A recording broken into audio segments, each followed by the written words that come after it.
योगशास्त्र अभ्यासक्रमामध्ये भगवद्गीतेच्या 6व्या अध्यायाचा आपण अभ्यास करतोय आणि यामध्ये ध्यान योगामध्ये कुठल्या कुठल्या गोष्टी उपयोगाला येतात, कुठल्या कुठल्या नियमांचं आपल्याला पालन करावं लागेल, अशा काही गोष्टींचं व्यतिरेक पद्धतीनं आणि अन्वय पद्धतीनं वर्णन या काल आपण या 2 श्लोकामध्ये बघितलेलं आहे. 16 आणि 17. 16वा श्लोक. कोण वाचेल 16वा श्लोक?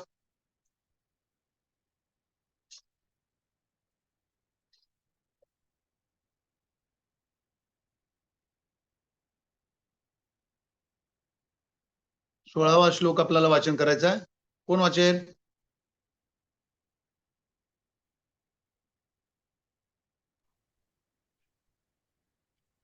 आवाज येतो ना माझा? हो सर. हा हा हो बोला ताई साहेब. सोळावा श्लोक बोला. योगोस्ति न चैकान्तमनशन्तः न चाति स्वप्नशीलस्य जाग्रतो नैव चार्जुन. छान छान. हे पहा, ते जे पहिला शब्द आहे ना, नात्य नसतो असा पूर्ण वाचा. नात्य नसतो योगोस्ति न चैकांत मनश्नता. मनशांत नाही ते, चैकांत मनश्नता असू देत. तर न चाती स्वप्नशीलस्य जागृतो नैव चार्जुन. म्हणजे अति झोपणाऱ्याला, अति खाणाऱ्याला, अति किंवा कधीच न झोपणाऱ्याला किंवा कधीच न खाणाऱ्याला अशांना योग सिद्ध होत नाही आणि अशांना ध्यान लागू शकत नाही. ध्यान योगाचा विषय चाललाय आणि पुढचा श्लोक आहे जो 17वा, तो अति महत्वाचा वाटतो श्लोक मला. युक्त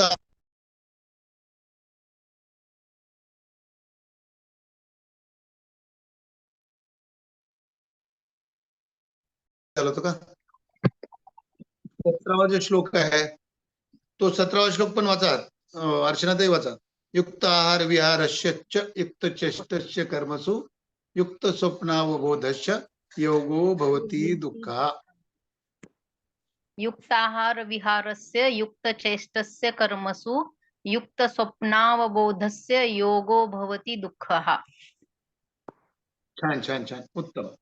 म्हणजे एकंदरीत आपल्याला सहज समजण्यासारखा श्लोक आहे. योग्याला युक्त आहार असावा, त्याचा विहार योग्य असावा. युक्त चेष्टस्य म्हणजे त्याचे कर्म, चेष्टा म्हणजे कर्म, त्याचा कारभार, त्याचा व्यापार, त्याचं दैनंदिन जीवनशैली ही पण योग्य असावी. युक्त शब्द हा भगवद्गीतेचा एक पारिभाषिक, एक अत्यंत महत्वाचा शब्द आणि आपल्या योग साधनेमध्ये सुद्धा युक्त शब्दाला फार महत्व आहे. युक्त म्हणजे बिलकुल बॅलन्स्ड, ना इकडे ना तिकडे, युक्त म्हणजे युक्त. तर अशा प्रकारचा हा आपला आहार युक्त असावा, कर्म का आपलं युक्त असावं. सगळ्यात महत्वाचं इथं सांगितलेलं आहे की युक्त स्वप्नावबोधस्य, झोप ही योग्य असावी आणि त्याच्यानंतरचं जागरण पण योग्य असावं. असं योग असेल तरच अशा साधकांनाच योग सिद्ध होतो. असं उलट असं तर म्हटलेलं आहे की हे जर नसेल तर योगो भवती दुःख या शब्दाचा असा अर्थ केला आहे की योग करणाऱ्यांनाही दुःख होईल, ह्या जर गोष्टी नसतील तर. असा हा योग ध्यान योगासाठी उपयोगी या 2 आहार विहाराच्या बाबतीचे नियम या 2 श्लोकांमध्ये दिलेले. आणि आता पुढचा जो श्लोक आहे 18वा,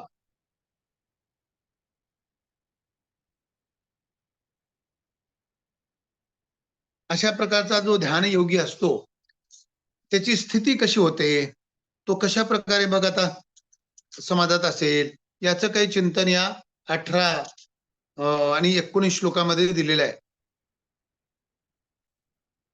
त्याची जवळपास अंतिम स्थिती या आहार विहाराचं नियमांचं पालन करतोय तो, आपल्या सगळ्या दैनंदिन व्यवहारामध्ये युक्त आहे, अशा ध्यान योगाची अंतिम स्थितीचं लक्षण काय असू शकतंय त्याचं चिंतन या 18व्या आणि 19व्या श्लोकामध्ये. यदा विनियतैं चित्तम, यदा विनियतैं चित्तम आत्मन्नेवावतिष्ठते निष्प्रस सर्व कामेभ्यो युक्त इत्युच्यते तदा. अशा वश झालेल्या चित्त ज्या काळात आपल्या स्वरूपातच स्थित होते आणि स्वतः संपूर्ण पदार्थापासून निष्प्र राहतो, त्या काळात तो योगी आहे असे म्हटले आहे. तेवढ्या काळापुरतं त्याने ध्यान लावलंय, तेवढ्या काळापुरता तो योगी आहे. आणखीन त्या काळापुरतं त्याला योगी म्हटलेलं आहे, असं त्याचं लक्षण होतं. आणि पुन्हा दुसरं स्वरूप दिलेलं आहे, असं आपल्या चित्तामध्ये, आपल्या आत्म्यामध्ये स्थिर झालेला, आपल्या स्वरूपामध्ये ज्याचं चित्त स्थिर झालेलं आहे, तर त्याची स्थिती आणखीन एक उदाहरण देऊन 19व्या श्लोकामध्ये स्पष्ट केलेली आहे. यथा दीपो निवातस्तो नेंगते स्वप्मा स्मृताः योगिनो यत चित्तश्च युञ्जतो योगमात्मनः. जसा निर्वात स्थळी एखादा दिवा ठेवलेला, त्याची ज्योत हलत नाही, डुलत नाही, ते एकदम स्थिर, एकदम सरळ त्याची ज्योत असते. योग्याचा अभ्यास करत असलेल्या आणि वश केलेल्या चित्ताच्या योग्याच्या चित्ताची तशीच उपमा दिली गेली आहे, किंवा त्याचंही चित्त असं वेगवेगळ्या परिस्थितीनुसार ढळत नाही. म्हणजे बाहेर परिस्थिती कशाही बदलल्या तरी त्याची मनस्थिती बदलत नाही, अशी आहे या ध्यान योग साधकाची.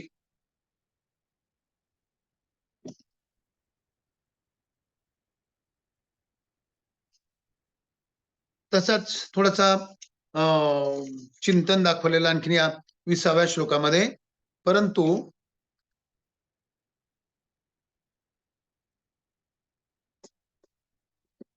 आता 20, 21, 22, 23 हे जे श्लोक आहेत, यामध्ये सुद्धा ध्यानयोगाद्वारे सच्चिदानंद परमात्माची प्राप्ती झालेल्या पुरुषाची स्थितीचं वर्णन, म्हणजे अंतिम स्थिती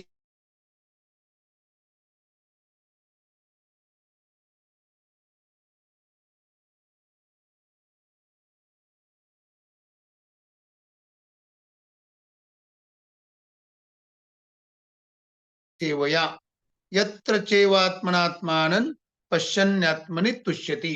यामध्ये हा निरुद्धम, हे निरुद्ध चित्त, याच्यावर प्रश्न आपल्याला येतोय. योग्याचे सेवन केल्याने, म्हणजे योग साधनेचा अभ्यास केल्याने किंवा योग साधन ध्यान योगाच्या स्थितीमध्ये आल्याने ज्या अवस्थेत निरुद्ध चित्त उपराम होते, तसेच ज्या अवस्थेत आपण आपल्यात आणि आपण आपणाला पाहत आपण आपल्यातच संतुष्ट होतो, या निरुद्ध चित्तासाठी हा 20वा श्लोक आपल्याला त्याचं चिंतन आणि त्याचा तो पाठ असणं ही गरजेचं आहे. आपल्याला तो लिहिता यावा आपल्या अभ्यास परीक्षेमध्ये.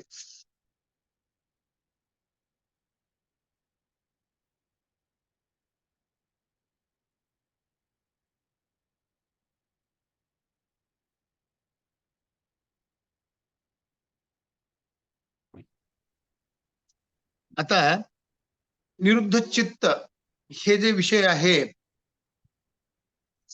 ते निरुद्ध चित्त कसे, म्हणजे आता आपण आतापर्यंत जे बघितलेलं आहे म्हणा, चित्ताची एकाग्रता, चित्ताचं समस्वरूप, ते जवळपास तेच आहे. हे निरुद्ध चित्त म्हणजे ध्यान योगात प्रथम मनाला केवळ स्वरूपातच लावायचे, म्हणजे हे सगुण सगुण ध्यानाच्या पद्धतीने सुरुवात कशी करायची, सगुण ध्यानामध्ये. ध्यान योगात प्रथम मनाला स्वरूपातच लावायचे, ही धारणा असते. म्हणजे अगोदर आता धारणा आपल्याला कल्पना आहे ना, धारणा एखाद्या विषयावर, एखाद्या वस्तूवर, एखाद्या देशावर आपल्याला थोडा वेळासाठी चित्त स्थिर करणे आणि त्याच स्थिर झालेल्या चित्ताचा आणखीन वेळ वाढवणे, आणि ती झालं ध्यान. आणि असंच ध्यान करत करत आणखीन ते पुढं लांबवणे आणि ते समाधी अवस्थेमध्ये जाण्यासाठी हे आपण जे ध्यान करतो, तो ध्यान करणारा, ते ध्यान अवस्था आणि ते ध्येय, हे सगळेच लोप व्हायला पाहिजेत. धारणा, ध्यान, समाधी, ध्यानामध्ये फक्त तेवढं ध्येय शिल्लक असतं. तर अशा प्रकारे एखाद्या मनाला केवळ स्वरूपातच लावायचे, स्वरूपातच लावायची, ही झाली धारणा. अशी धारणा झाल्यावर स्वरूपाशिवाय दुसरी कोणतीही वृत्ती उत्पन्न झाली तरी तिची उपेक्षा करून, तिला नष्ट करून चित्ताला केवळ स्वरूपामध्येच लावल्याने जेव्हा मनाचा प्रवाह केवळ स्वरूपाकडेच लागला जातो तेव्हा त्याला ध्यान म्हणतात. म्हणजे धारणा ध्यानाचं थोडं थोडं वरचं स्वरूप आहे. आणि वेळ काल मापन प्रमाणे जर बघितलं तर धारणा, ध्यान, समाधी हे सगळ्यांनी जरा विशेषत्वानं लिहून घ्या. एखाद्या वस्तूवर 12 सेकंदापर्यंत जर आपण मन एकाग्र करू शकलो, एखाद्या वस्तूवर 12 सेकंदापर्यंत जर आपण मन एकाग्र करू शकलो, तर ती धारणा स्थिती होते. आणि तोच वेळ जर आपण 12 पट वाढवला, जी आपण धारणा करतो, तीच वेळ जर आपण 12 पट वाढवला म्हणजे जवळपास 144 मिनिट, म्हणजे जवळपास 2.5 मिनिट जर आपण एखाद्या विषयावर मनचित्त एकाग्र करू शकलो, तर ते झालं ध्यान. आणि तोच समय आपण पुन्हा 12 पट वाढवला. 12 पट जे आपण ध्यानामध्ये बसलो, म्हणजे 2.5 मिनिट, त्याला जर आणखीन 12 पट वाढवलं, तर ते समाधी अवस्थेमध्ये जाऊ शकतो. म्हणजे जवळपास 28 मिनिट काही सेकंद होतात त्याचे. म्हणजे 12 पट, 12 पट, 12 पट अशी जी स्थिती आहे. मग असं 12 पट ज्यावेळी आपण ध्यानामध्ये बसतो, त्यावेळेस ध्यान विषय पण आणि ध्यान करणारा पण त्या ध्येयाबरोबर समरस होणार. म्हणजे हे तिन्ही जाऊन हे एक ध्येय राहणार आणि समाधी अवस्थेमध्ये हेही निघून जायला पाहिजे. ध्यानाचे वेळी ध्याता, ध्यान आणि ध्येय ही त्रिपुटी असते. तर अर्थात साधक ध्यानाचे वेळी आपल्या ध्यात्याला ध्येय करणारा मानतो. स्वरूपाशी तद्रूप होणाऱ्या वृत्तीला ध्यान मानतो आणि साध्यरूपी स्वरूपाला ध्येय मानतो. म्हणजे ध्यानामध्ये इथे जे दिलेला विषय आहे की आपल्या स्वरूपाशी एकरूप होणे हे ध्यानाचं प्रमुख म्हणजे साध्य आहे. स्वरूपाशी तद्रूप होणाऱ्या वृत्तीला ध्यान मानतो आणि साध्यरूपी स्वरूपाला ध्येय मानतो. तात्पर्य जोपर्यंत या तिन्हीचे वेगवेगळे ज्ञान राहत असते तोपर्यंत ते ध्यान म्हणविले जाते. ध्यानात ध्येयाची मुख्यता असल्याने साधक प्रथम आपल्या ठिकाणी असलेल्या ध्यातापणास विसरून जातो. मग ध्यानाच्या वृत्तीलाही विसरून जातो. शेवटी केवळ ध्येयच जागृत राहते. याला समाधी म्हणतात. ही संप्रज्ञात समाधी. आता भगवद्गीतेने पण या समाधीचं वर्णन केलेलं आहे. संप्रज्ञात समाधी आहे. चित्ताच्या एकाग्र अवस्था होत असते. या समाधीच्या दीर्घ काळाच्या अभ्यासाने मग असंप्रज्ञात समाधी लागत असते. या दोन समाधीमध्ये फरक असा आहे की जोपर्यंत ध्येय, ध्येयाचे नाव आणि नामीचा संबंध या तिन्ही गोष्टी राहतात तोपर्यंत ती संप्रज्ञात समाधी म्हणजे काहीतरी आणखी ज्ञात आहे. संप्रज्ञात समाधी म्हणजे आणखीन कशाचं तर ज्ञान आहे, परंतु असंप्रज्ञात समाधीमध्ये हे सर्वच काही संपायला पाहिजे. याला चित्ताची एकाग्र अवस्थाही म्हटलेलं आहे. परंतु जेव्हा नावाची स्मृती न राहता केवळ नामी ध्येय राहतो तेव्हा ती असंप्रज्ञात समाधी होते असे समजावे. यालाच चित्ताची निरुद्ध अवस्था म्हणतात. आता चित्ताची निरुद्ध अवस्था म्हणजे योगशास्त्राच्या दृष्टीनं सरळ सरळ असंप्रज्ञात समाधी, जिथं म्हणजे फक्त ध्येय एकच एकच झालेलं आहे. सर्व त्रिपुटीची एकपुटी झाली, ती पण ध्येयाची. आणि पुन्हा पुन्हा ते सुद्धा गळून पडणे यालाच म्हणलंय निरुद्ध चित्त आणि यालाच म्हटलेलं आहे असंप्रज्ञात समाधी. आता ते सबीज निर्बीज समाधी वगैरे दिलेलं आहे. म्हणजे असंप्रज्ञात समाधी ही निर्बीजच असायला हवी ना असते. संप्रज्ञात मध्ये मात्र थोडस विषयाचं थोडस आणखीन काहीतरी सात पडद्याच्या आड थोडेफार कुठं तर आकांक्षा राहत असतील म्हणून त्याला सबीज समाधी म्हटलेलं आहे.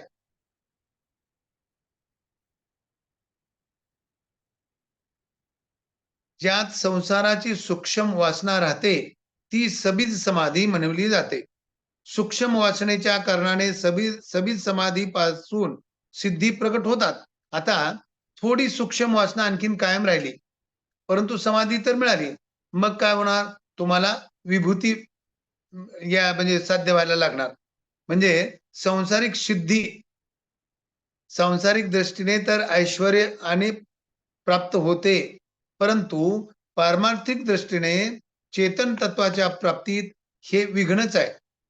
हे सबीज समाधीमध्ये थोडीफार सांसारिक गोष्टींची काही थोडीफार वासना शिल्लक राहिल्यामुळे ती या अंतिम चेतन तत्व ज्याला निर्भीड समाधी, असंप्रज्ञात समाधी म्हणू, त्या समाधीच्या मध्ये अशा प्रकारची विघ्नच आहे. आणि काही बरेच मंडळ, बरेच साधक इथंच अडकून पडतात.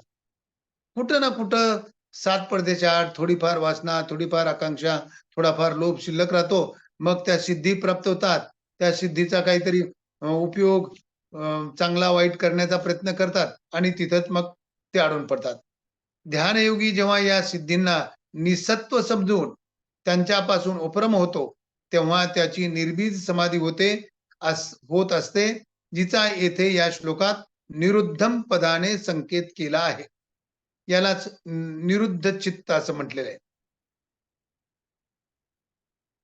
ध्यानात संसाराच्या संबंधी विमुख झाल्यावर एक शांती, एक सुख मिळत असते, जे संसाराचा संबंध असेपर्यंत कधीही मिळत नाही. आता ध्यान प्रामुख्यानं परमशांतीसाठी आपण त्याचा अभ्यास करतोय. आणि मग संसाराच्या काही वस्तूंचा संबंध राहिला तर अशा करणाऱ्यांना जी शांती मिळायला पाहिजे ते मिळणारच नाही. जोपर्यंत संसारांचा संबंध आहे तोपर्यंत शांती मिळणं कठीण. संप्रज्ञात समाधीत याच्यापेक्षा विलक्षण सुखाचा अनुभव येतो. या संप्रज्ञात समाधीपेक्षाही असंप्रज्ञात समाधीत विलक्षण सुख प्राप्त होते. जेव्हा साधक निर्भीड समाधीत पोहोचतो तेव्हा त्यात फारच विलक्षण सुख, आनंद मिळतो. योगाचा अभ्यास करीत करीत चित्त निरुद्ध अवस्था निर्बीज समाधीपासून उपरम होते. अर्थात योगी त्या निर्बीज समाधीचे सुख घेत नाही, त्या सुखाचा भोगता होत नाही. त्यावेळी तो आपल्या स्वरूपात आपण आपला अनुभव करीत आपणच आपल्या ठिकाणी संतुष्ट होतो. आता हे पहा, इथून आणखीन पुढे उच्च कोटीची स्थिती दिलेली आहे. म्हणजे ही जी निर्भीड समाधी आहे, असंप्रज्ञात समाधी, तिथं बी अडकून पडू नका. एकदम उच्च कोटी त्या सुखाचा भोगताही नाही नको व्हायला. आणि त्यावेळी मग काय तो आपल्या स्वस्वरूपात आपणच आपला अनुभव करत तिथंच संतुष्ट होतो. म्हणजे हा फार गहन विषय. म्हणून भगवद्गीतेचा प्रमुख उद्देश आहे की कर्मयोगी राहा, भक्त व्हा. या ध्यान योगाच्या साधनेमध्ये ज्ञानेश्वरांनी तर अत्यंत सुंदर चिंतन केलेलं आहे. म्हणजे याला असं म्हटलेलं आहे की बोचऱ्या माणसाला जर लोह्याचे चणे दिले तर त्याचं पोट भरेल की त्याचा मृत्यू ओढवेल. असं आहे योग साधना सध्याच्या परिस्थितीमध्ये, ध्यान योगाच्या वगैरे साधना. असू दे, आपल्या अभ्यासक्रमामध्ये हा ध्यान योगाचा जो विषय आहे आणि निरुद्ध चित्त त्याच्या संबंधीने आपण फक्त चिंतन करूया.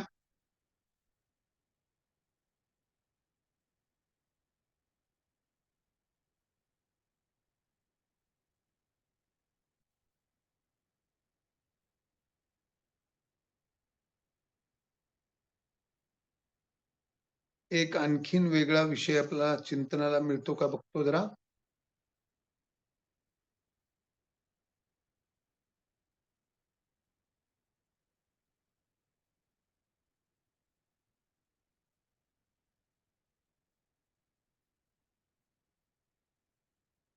असू देत. आता तो 21वा जो श्लोक आहे, या 21व्या श्लोकामध्ये आपण आतापर्यंत बघितलं की ध्यान योगी हा आपणच आपल्याच ठिकाणी संतोषाचा अनुभव करत असतो. आता त्यानंतर मग आणखीन काय होत असते याचं चिंतन या 21व्या श्लोकामध्ये आहे. सुखमात्यांतिकम यत्तत् बुद्धिग्राह्य मतेंद्रियमा वेत्ति यत्र न चेवायम स्थित चलती तत्वतः. जे सुख अत्यंतिक अति इंद्रिय आणि बुद्धिग्राह्य आहे. म्हणजे अति इंद्रिय म्हणजे इंद्रियाच्या पलीकडे, अत्यंतिक अतिइंद्रिय आणि बुद्धिग्राह्य आहे. त्या सुखाचा ज्या अवस्थेत अनुभव करतो आणि ज्या सुखात स्थिर झालेला हा ध्यानयोगी त्या तत्वापासून पुन्हा कधीही विचलित होत नाही. म्हणजे एकंदरीत त्याचं ध्यान लागल्यानंतर तो विचलित होत नाही, अशी स्थिती होते या निरुद्ध चित्त झालेल्या साधकाची. आणि मग असा हा ध्यान योगाच्या तत्वापासून विचलित का होत नाही? तर त्यासाठी अ, या 22व्या श्लोकामध्ये अभ्यास दिलेला यम लब्ध्वा च परम लाभम मन्यते नाधिकम ततः यस्मिन् स्थितो न दुःखेन गुरुनापी विचाल्यते. म्हणजे ज्या लाभाची प्राप्ती झाल्यावर त्यापेक्षा आधी कोणताही दुसरा लाभ तो मानित नाही आणि ज्यात स्थित झाल्यावर तो अत्यंत दारुण दुःखानेही विचलित केला जाऊ शकत नाही. म्हणजे आता एकंदरीत आपण बघितलं, की त्या एखाद्या साधकाला ध्यान योगाची साधना जडली, तो ध्यान योगामध्ये स्थिर झाला. मग त्यानं त्या तत्वापासून दूर का जात नाही? त्याला त्या तत्वापासून दूर का व्हावं वाटत नाही किंवा तो का होत नाही? तर असं चिंतन आहे, की याच्यापेक्षा आणखीन पुढचं काही मिळवायचं राहिलेलंच नाही ना. आपल्याला यापेक्षा काही उच्च कोटीचं प्राप्त करायचं असेल, तर आपण आणखीन पुढं-पुढं जाण्याचा प्रयत्न करतो. परंतु ध्यान योगामध्ये निरुद्ध चित्त करून जे आपण त्या तत्वाशी जुळून राहिलो, तर या या स्थितीपेक्षा आणखीन उच्च कोटीची स्थितीच नाही. म्हणून तो हा ध्यानयोगी साधक जो आहे, तो आपलं चित्त विचलित होऊ देत नाही. मग काही त्याला आणखीन अडचणी जरी आल्या, अडथळा जरी आला किंवा काही दुःख कष्ट जरी होत असतील, तरी तो या ध्यान योगाच्या तत्वापासून दूर जात नाही. कारण त्याला तो ज्ञान झालेला आहे, की आता जे काही मला प्राप्त करायचं होतं जीवनामध्ये, ते पूर्णपणे प्राप्त झालेलं आहे. त्यामुळं मला आता कशानेही विचलित होण्याची गरज नाही. म्हणून तो ना दुःखानं, ना वेगळ्या सुखानं, ना आणखीन कुठल्या उच्च कोटीच्या लोभानं तो विचलित होत नाही. निरुद्ध चित्त झालेला साधक. ज्या सुखाची प्राप्ती झाल्यानंतर त्यापेक्षा अधिक लाभाची शक्यताच नाही आणि ज्या ठिकाणी स्थिर झाल्यावर अत्यंत दारुण, कठीण कठीण दुःख जरी आले, त्यामुळं तो ते दुःख त्याला विचलितही करत नाहीत. मग अशा सुखाच्या प्राप्ती मधून अशा सुखाच्या स्थितीमध्ये, अशा ध्यानयोगाच्या स्थितीमध्ये आणखीन स्थिर होण्यासाठी काही प्रेरणा देणारा श्लोक म्हणजे हा 23वा श्लोक.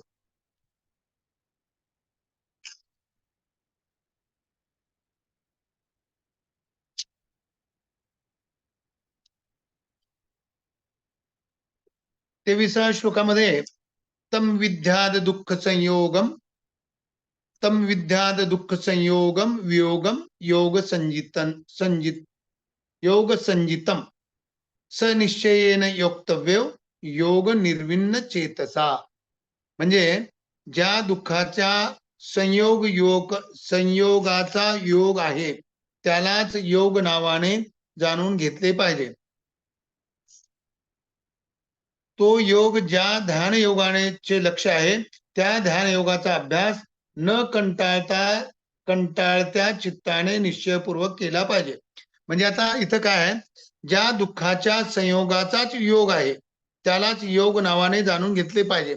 म्हणजे दुःखाचा वियोग झालाय, दुःखाचा संयोग व्हायचा, तो दुःखाचा योग झाला म्हणजे सुख आणि सुखच आहे. आता दुःख बिलकुल जवळ नाही, त्या दुःखाचा योग झालेला. म्हणून सर्वदूर सुख आणि सुखच असल्यामुळं आता त्याच्यात कंटाळा वगैरे याचा विषयच नाही.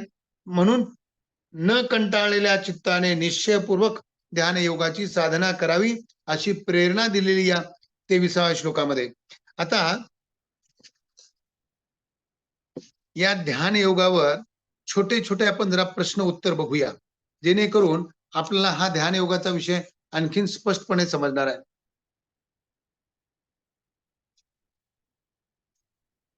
आता चित्ताला वश म्हणजे आपल्या काबूत कशाद्वारे केलं जातं? ध्यान योगाद्वारा म्हणजे किंवा ध्यान योगाची सेवा केल्याने चित्ताला आपल्या नियंत्रणात केले जाऊ शकते. कशा प्रकारचं चित्त आत्म्यामध्ये लीन होतं, म्हणजे आत्म्याला एकरूप होण्याचा प्रयत्न करतं. विषय वासनापासून विमुख झालेले चित्त आत्म्यामध्ये लीन होत असते.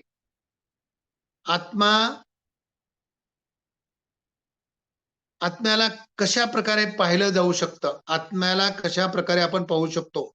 शुद्ध निर्मळ मनाने आत्म्याला बघितले जाऊ शकते. आपण ते काल एक बघितलं बघा.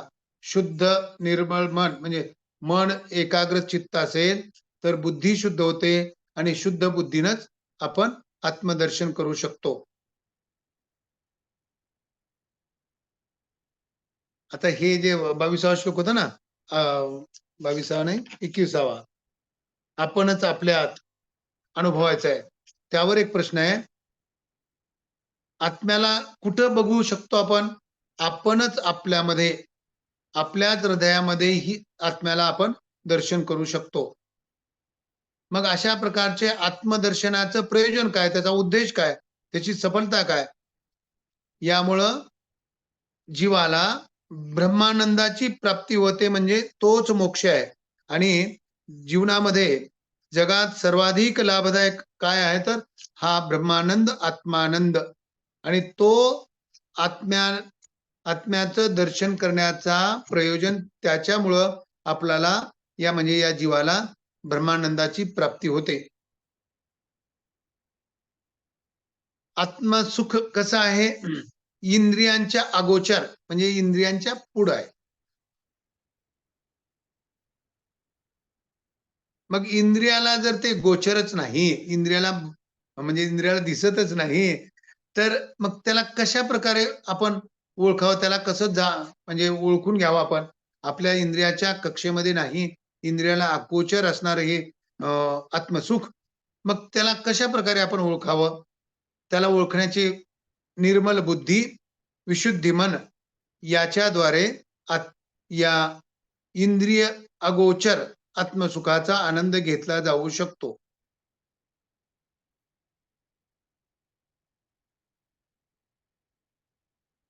मग अशा प्रकारे आत्मस्थितीमध्ये पोहोचण्यासाठी काय करावं लागतं? निरंतर आत्म्यामध्ये पूर्णपणे तिथंच स्थित होणे. तिथून मनाला, चित्ताला म्हणजे वेगळं होऊ द्यायचं नाही. तिथंच निरंतर आत्म्यामध्येच चित्ताला स्थिर करावं. जगतामध्ये सर्वात मोठा आणि सगळ्यात उच्च कोटीचा लाभ कोणता? तर तो आत्मलाभ हा जगतामध्ये सर्वात उच्च कोटीचा लाभ आहे. अशा आत्मयोगाची ओळख कशा प्रकारे होऊ शकते? तो आत्मयोगी कसा ओळखला जावा? म्हणजे अनेक भयंकर विपत्ती जरी आल्या, तरी जो विचलित होत नाही, तो आत्मयोगी ओळखावा.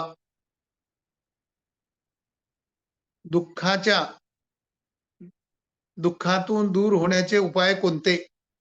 म्हणजे आता एक आपण घेतला होता ना विषय, तो आपणच आपल्यासाठी एकदम आनंदामध्ये तो राहतो. तो विषय दुःखापासून दूर व्हायचं असेल, तर आत्मस्थिती प्राप्त करणे हा त्याचा उपाय आहे. तर अशी आत्मस्थिती कशी प्राप्त होते?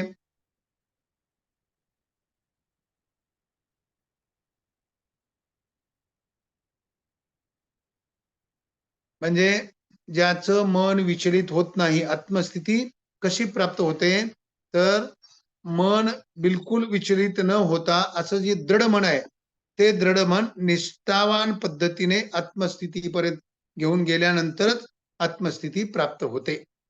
आता एकंदरीत या इथं हे निरुद्ध चित्त एवढा एक टिपा लिहा, हा थोडक्यात आपल्याला लिहिण्यासारखा प्रश्न आहे.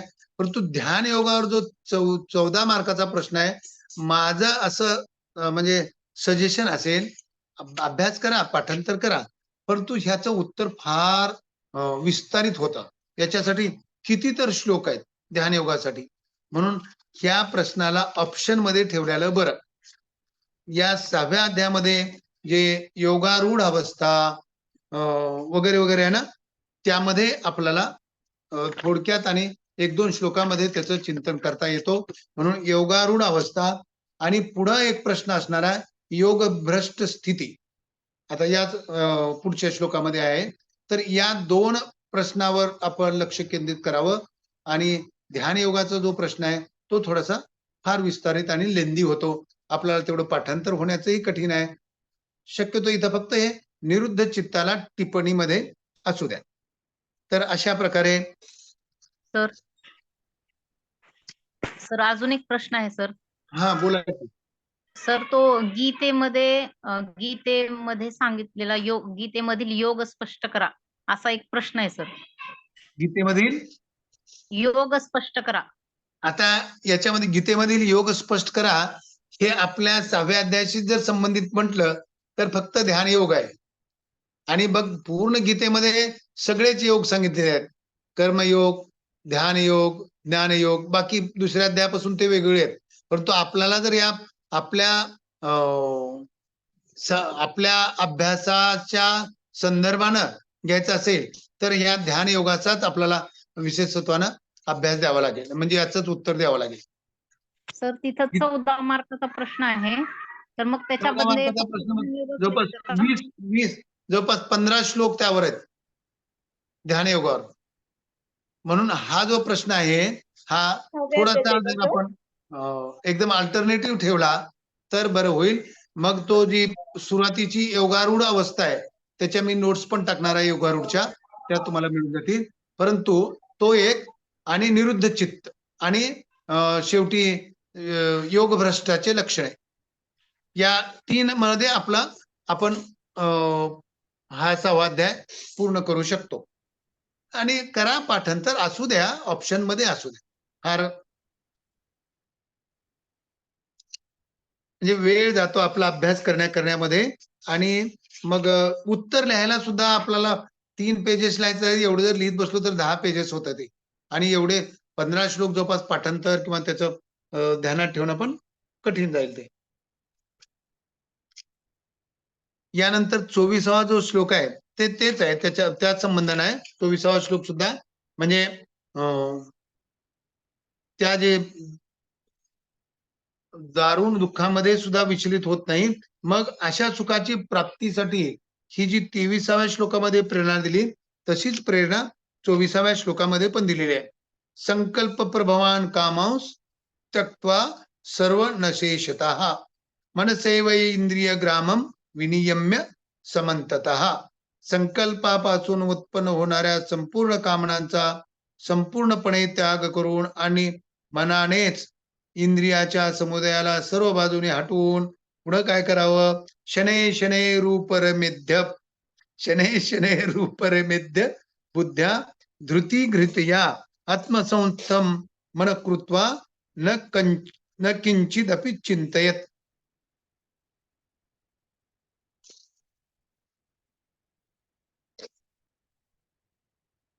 आता आतापर्यंत जे आपण श्लोक बघितले ते 24 श्लोकापर्यंत म्हणजे भगवंताने सर्व कामनांचा त्याग करावा, इंद्रिय निग्रह करावा असं चिंतन आतापर्यंत आलं. आणि आता ह्या 25व्या श्लोकामध्ये त्या कामनांचा त्याग आणि इंद्रियाचा निग्रह कसं करावा याचं चिंतन आहे. आता ध्यान योगाचा जो उत्तर आहे ना कसं लांबत चालेल लक्षात घ्या. आता शेवटपर्यंत ध्यान योगाचं चिंतन आहे. शेवट ते योग भ्रष्टाचं जे लक्षण येतं ना तिथपर्यंत जवळपास शनै शनै शनै शनै रूपरमेध्य बुद्ध्या धृती गृहीतया आत्मसंतम मन कृत्वा न किंचिदपि चिंतयत. धैर्ययुक्त बुद्धीद्वारा संसारापासून हळूहळू उपराम व्हावे आणि मनाला बुद्धीला परमात्मा स्वरूपात चांगल्या रीतीने स्थापन करून कधीही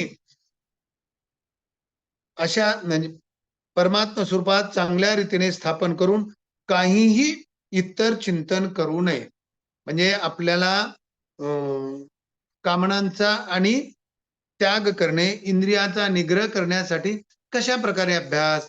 तर धीरे धीरे हळूहळू मनाला अभ्यासामध्ये लावा आणि धैर्ययुक्त म्हणजे थोडस दृढ होऊन बाकी इतर कशाच चिंतन न करता आत्मसंस्थम आत्म्यामध्येच स्थित होण्याचा अभ्यास करावा.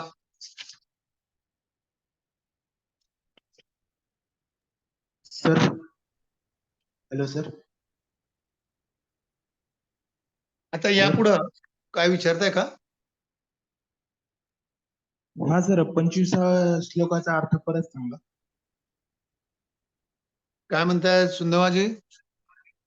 25व्या श्लोकाचा अर्थ परत सांगा. 25व्या हा 25व्या श्लोकाचा अर्थ शने शने म्हणजे हळूहळू, धीरे धीरे. धृत घृतया याचा अर्थ आहे धैर्ययुक्त. बुद्ध्या म्हणजे बुद्धीद्वारा. शने शने म्हणजे हळूहळू. उपरमेत उपराम व्हावे म्हणजे आपल्या या कामना संसारिक विषयातून उपराम व्हावे.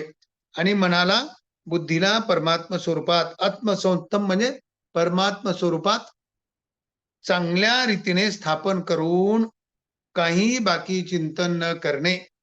शने शने रूप शने शने रूप रे शने शने रूप रमेध्य बुद्ध्या धृती गृहीतया आत्मसंतम मन कृत्वा न किंचिदपि चिंतयत. बाकी कशाचं चिंतन नाही, फक्त एक आपल्या आत्मस्वरूपात स्थिर राहणे, थोडस निष्ठेनं धैर्यानं असणं त्याला आवश्यक आहे. समजलं सुधनवा? ह्या 25व्या सर, श्लोकाचा समजलं. अर्थ म्हणजे आपल्या हो मनाला सर, समजलं. चित्ताला हळूहळू तिकडे वळवायचंय. अभ्यास योगेन तो मला वाटतंय अभ्यास योगेन तो अंतिम परम दुसऱ्या 12व्या अध्यायामध्ये तो विषय हळूहळू काय माझ्याकडे मन लावू शकत नाहीस तर काय करतो, मला काय करायचं तर अभ्यास योगेन तो मन माझ्यामध्ये लावू शकतोस आणि ते लावल्यानंतर मला जे मन जोडायचंय ते मन तू जोडू शकशील असं भगवंतानी 12व्या अध्यायात दिलेलं आहे. तो श्लोक ही वाचून दाखवतो. अभ्यासेप्य समर्थोसी मत्कर्म परमो भव मदर्थमपि कर्माणि कुर्वन् सिद्धिम वाप्स्यसि. अथ म्हणजे हळूहळू अभ्यासानं. अथ चित्तम समाधातून न शक्नोसी मयी स्थिरम. भगवंत तिथं सांगतायत की माझ्यामध्ये चित्त स्थिर कर, मला तुझं चित्त अर्पण कर.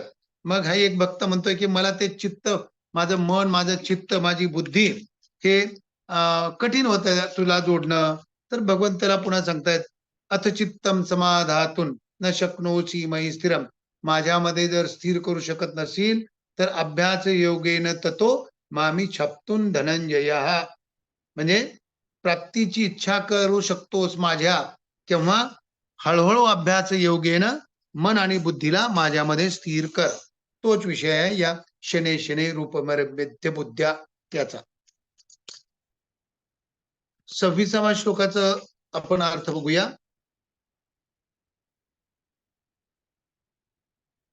आता एवढं करूनही जर आणखीन अडचणी येत असतील, आणखीनही जर आपण निर्विकल्प स्थितीपर्यंत पोहोचू शकत नसू तर काय करावं, तर आणखीन एक मार्ग दिलेला आहे भगवंतानी.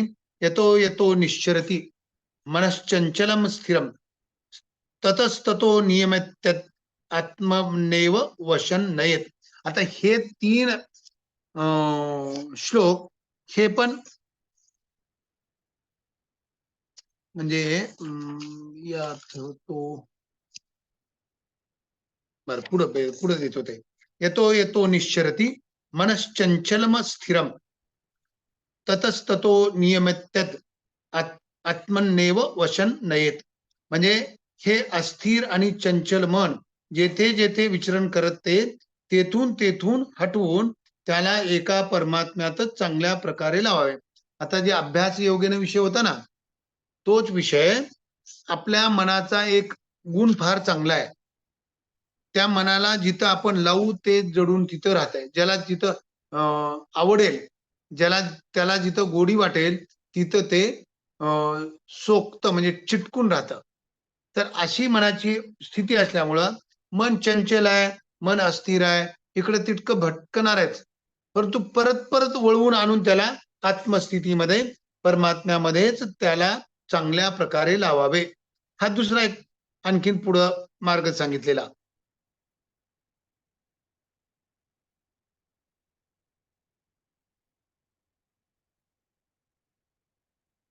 आता आपण हे प्रशांत मनस, ध्यान योगाला प्रशांत मनस होतं म्हणून ध्यान योगाच्या उपरतीचं वर्णन केलेलं आहे आपण. आणि आता अशा अवस्थेचं वर्णन करत त्याच्या साधनेचे फळ काय मग, हे दोन पुढच्या श्लोकामध्ये 27व्या 28व्या श्लोकामध्ये त्या अवस्थेचं वर्णन करून त्याच्या साधनेचे फळ सांगितलेले आहे. प्रशांत मनसम हेनम योगिनम सुखमुत्तमम उपैति शांत रजसम ब्रह्मभूत ब्रह्मभूतम ब्रह्मभूत ब्रह्मभूतम कल्मशम, ज्याची सर्व पापे नष्ट झालेली आहेत. अकल्मशम, कल्मश म्हणजे पापे आणि अकल्मशम म्हणजे नष्ट झालेली पापे. शांत रजसम, ज्याचा रजगुण शांत झाला आहे. तसेच प्रशांत मनसम, ज्याचे मन संपूर्णपणे शांत झाले आहे, म्हणजे निर्मळ झालेले आहे. अशा या ब्रह्मस्वरूपी योग्याला निश्चितच उत्तम सात्विक सुख प्राप्त होते. म्हणजे या प्रशांत मनाच्या पद्धतीने जो चित्त एकाग्र आणि ध्यानात्मक स्थितीमध्ये आल्यानंतर त्याला निश्चितच उत्तम सात्विक सुख प्राप्त होते. पुढचं त्याचं फळ सांगितलेलं आहे. युंजन्नैवं सदात्मान योगी विगत कल्मषाः सुखेन ब्रह्म संस्पर्शम अत्यंतम सुखमश्नुते. 28व्या श्लोकामध्ये सुद्धा त्या साधनेचं फळ सांगितलेलं आहे. अशा प्रकारे आपण आपल्याला सदा परमात्म्यात लीन करून पापरहित योगी सुखपूर्वक ब्रह्म संस्पर्शम म्हणजे ब्रह्म प्राप्ती रूपी अत्यंत सुखाचा अनुभव करतो. म्हणजे एकंदरीत या दोन्ही श्लोकाचा जर सार बघितला तर तो ब्रह्मसुखाचा अनुभव घेऊ शकतो. कोण? अकल्मशम झालेला, शांती रजसम, प्रशांत मनसम अशा प्रकारची स्थिती प्राप्त झालेल्याला अशा प्रकारे ब्रह्मप्राप्तीरूप अत्यंत सुखाचा अनुभव करता येतो.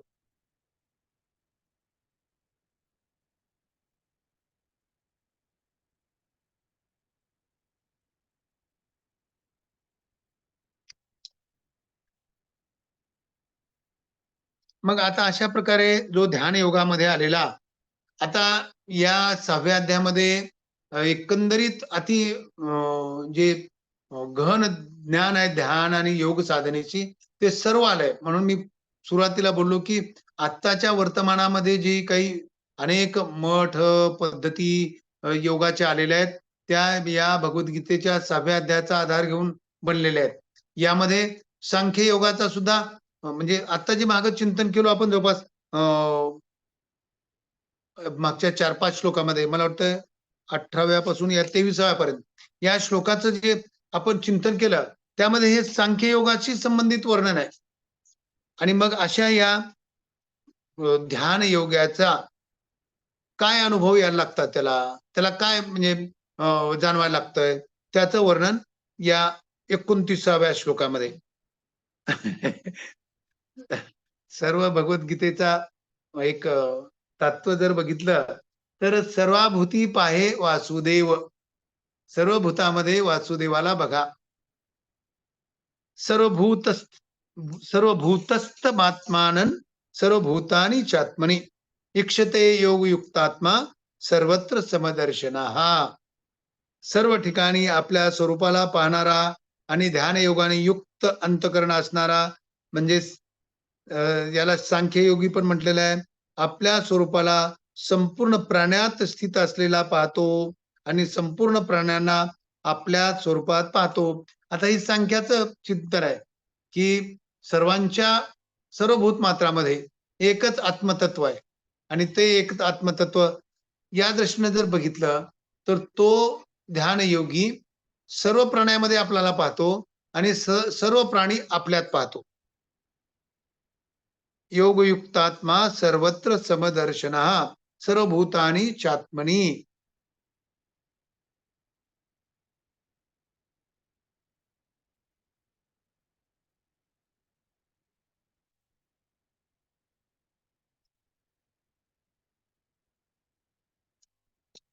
पुढं आणखीन त्याला त्याला आणखीन काय काय त्याचे अनुभव आहेत त्या ध्यान योगाचे किंवा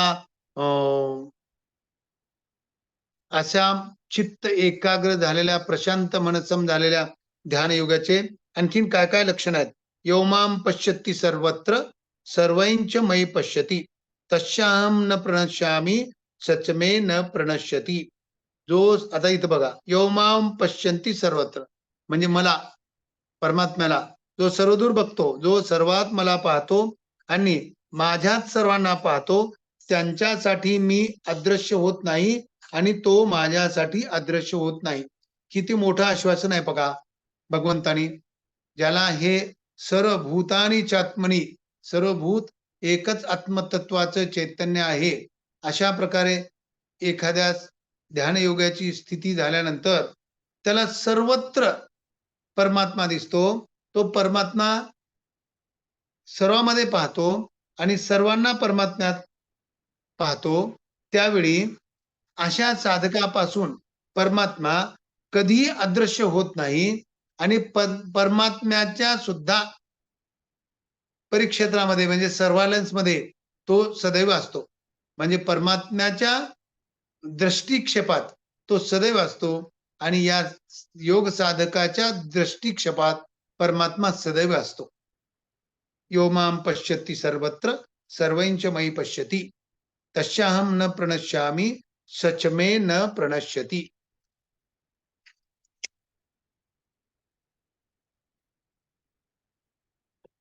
आता पुढं आणखीन काही लक्षणं दिलेली आहेत ध्यान योग करणाऱ्या सिद्ध भक्ताचे काही लक्षणं. सर्वभूत स्थितम यो मां भजत्येकत्व मा स्थितः सर्वथा वर्तमानोपि स योगी मयी वर्तते. माझ्यात ऐक्य भावाने स्थित झालेला जो भक्तयोगी पूर्ण, जो योगी भक्तयोगी संपूर्ण प्राण्यात स्थित असलेल्या माझे भजन करतो, तो सर्व काही वर्तन करूनही माझ्यातच वर्तन करीत आहे. अर्थात तो नित्य निरंतर माझ्यातच स्थित आहे.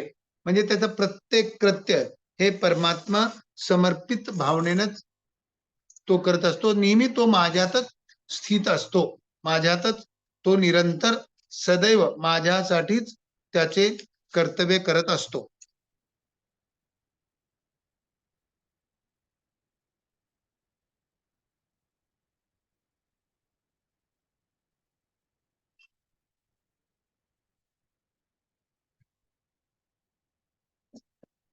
आता पुढचे जे श्लोक आहेत, आता भगवंताने आतापर्यंत तोच विषय दिला होता, ध्यान योग, पुन्हा काही भक्ती योगावरही चिंतन झालेलं. मग आता पुन्हा निर्गुण निराकाराचे ध्यान करणारा सांख्य योगाचा अनुभव सांगण्यासाठी भगवंत आता पुढील श्लोकात वर्णन करतायत.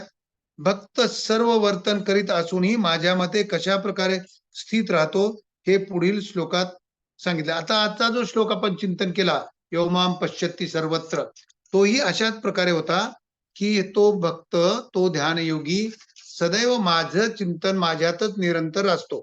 आणि हा पुढचा श्लोकही जवळपास तशाच प्रकारचा वर्णन करणारा आहे. आत्मोपमेनं सर्वत्र समं पश्यति यो अर्जुन सुखम वा यदि वा दुःखम स योगी परमो मतः. हे अर्जुना, जो भक्त आपल्या शरीराच्या उपमेनुसार जो सर्व ठिकाणी मला समान पाहतो आणि सुख अथवा दुःखाला ही समान पाहतो, तो परमयोगी मला येऊन मिळाला, तो योगी मला मानला गेला असा समजावा.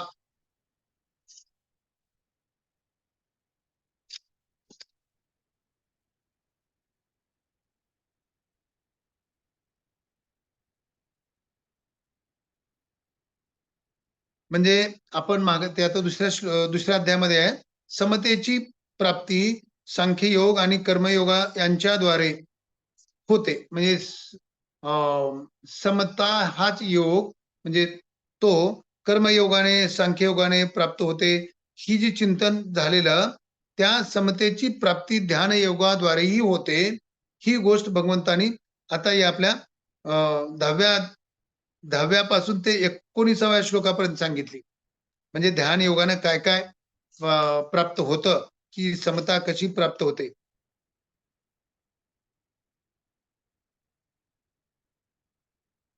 मग पुन्हा अशीच ध्यान योगाने प्राप्त होणारी समता याच्या अनुषंगाने आणखीन पुढचे 2 श्लोक आहेत.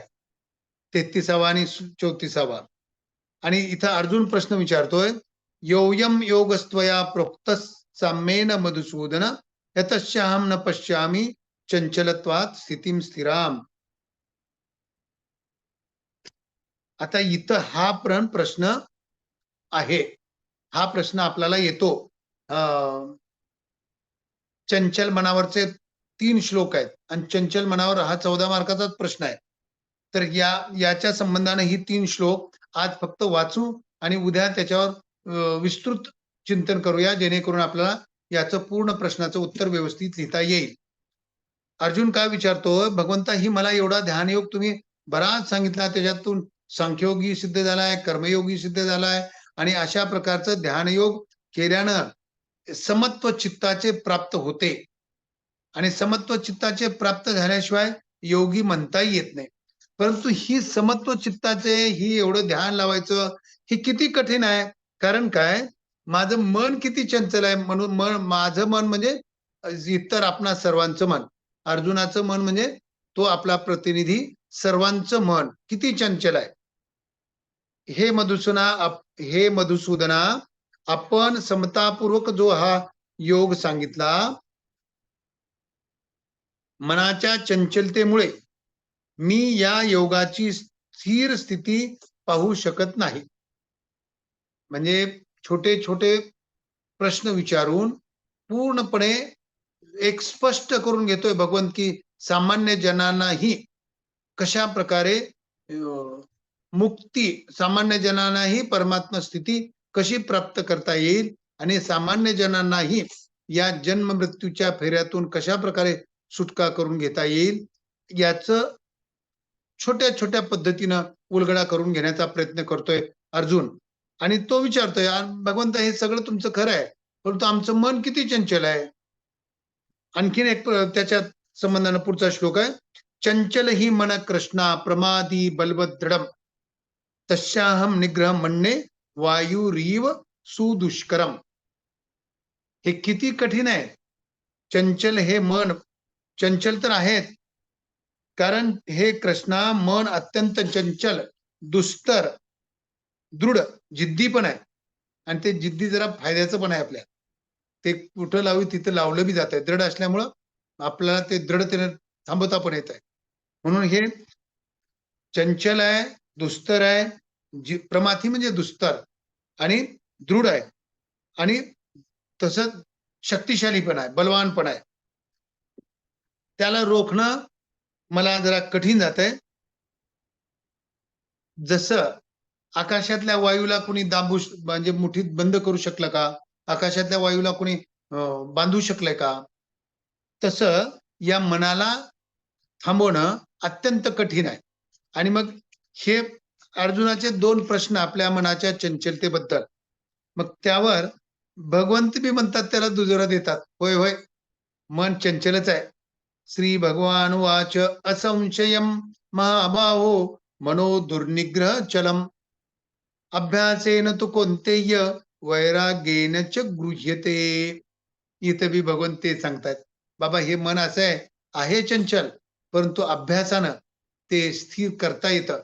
कारण काय, कुठल्या तर अध्यायात तो श्लोक आहे, नाही, ज्ञानेश्वरांनी चिंतन केलेलं याच्यावर. इथंच याच वयाच्या याच श्लोकाच्या ओव्यात ज्ञानेश्वर महाराजांच्या मनाचे हे निके, म्हणजे आता मला ते पूर्ण ओवी व्यवस्थित नाही म्हणता येत, परंतु त्याचा मतितार्थ मी सांगतो. मनाचे हे निके जेथे सोकलिया सोके, म्हणजे त्याला जिथं बरं वाटतं ना, ते तिथंच चिटकून राहतंय. मग आपण काय करावं, आत्मानंदाची गोडी त्याला जोडून द्यावी, परमात्मा साधनेची गोडी त्याला जोडून द्यावी. याच्यापेक्षा तर मोठे सुख आणि गोडी दुसरी नाहीच. मग तिथं मन आपलं आपलं स्थिर होऊ शकतंय. आणि मागं आपण वाचलं, की ते जाईल भटकेल इकडं-तिकडं. परत वळून तिथंच आत्मस्थितीमध्ये त्याला स्थिर करायचंय. मग हे भगवान सांगतायत, "होय बाबा, हे खरं आहे. परंतु अभ्यासेन तू कौंतेय वैराग्येन च गुह्यते." 2 मार्ग सांगितलेत भगवंतानी. या मनाला म्हणजे चंचल मनाला स्थिर करण्याचे. कोणते-कोणते 2 मार्ग झाले बरं? स्पष्ट केलो नाही, तरी पण तुमच्या अभ्यासानं काही या 2 वाचून दाखवलो इथं मी. कोणते तो 2 मार्ग आहेत? अभ्यास आणि वैराग्य. शाबास, बरोबर. अभ्यासेन तु कौंतेय वैराग्येन च गृह्यते. हे महाभाऊ अर्जुना, हे मन फार चंचल आहे आणि त्याचा निग्रह करणेही फार कठीण आहे. हे तुझे म्हणणे मला अगदी बरोबर मान्य आहे. परंतु हे कुंतीनंदना कौंतेय, अभ्यास आणि वैराग्याद्वारा याचा निग्रह केला जाऊ शकतो. आणि वैराग्य म्हणजे आपण मागे बघितलेलेच आहे. तरी पण आणखीन उद्याच्याला त्यावर थोडंसं स्पष्टता घेऊया.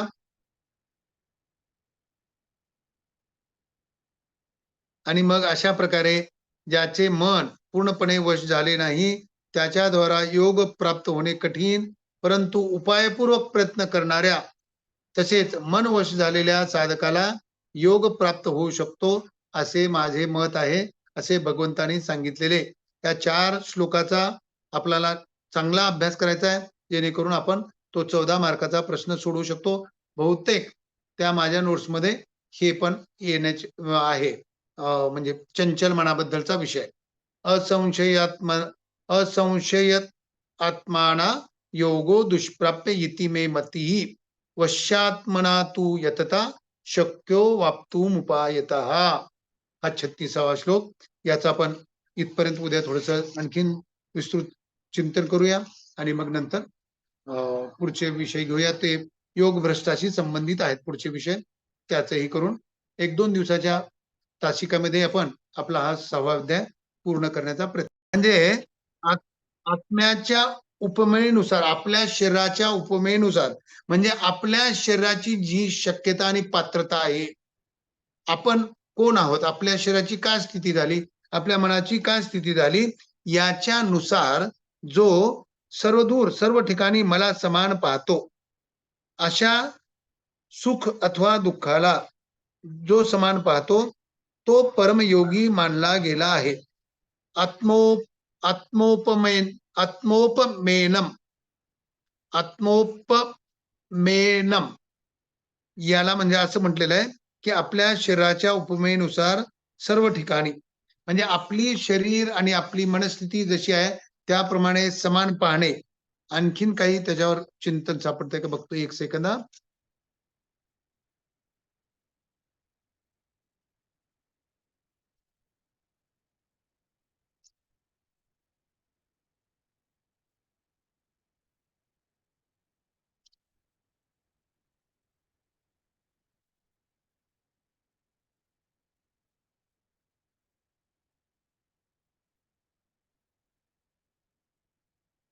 हा, म्हणजे आपल्या शरीराच्या उपमेनुसार, म्हणजे आपल्या आपल्यासारखंच इतरांना समान पाहणे. आपल्या शरीराच्या उपमेनुसार इतर प्राणीमात्रामध्ये सुद्धा आपण समान रूपानं पाहणे. ते सर्वत्रमयी पश्यन्ते आहे ना, हे सर्वभूत स्थितम यो माम भजते एकत्वमास्थितः, त्याच्या पाठीमागचा श्लोक. सर्वथा वर्तमानोपि स योगी मयी वर्तते. सर्वदूर सर्व सर्व भूतामध्ये, सर्व प्राण्यामध्ये आपल्याला पाहणे. योमाम पश्यति सर्वत्र सर्वंच मयी पश्यति तस्याहम न प्रणश्यामी सच मे न प्रणश्यति. तो माझ्यासाठी अदृश्य नाही, कारण सर्व भूतामध्ये तो मला पाहतो. म्हणजे आपल्या आपल्या शरीराच्या उपमेनुसार अनुसार तो सर्व प्राण्याला बघतो, म्हणजे आपल्यासारखंच इतरांना समजतो.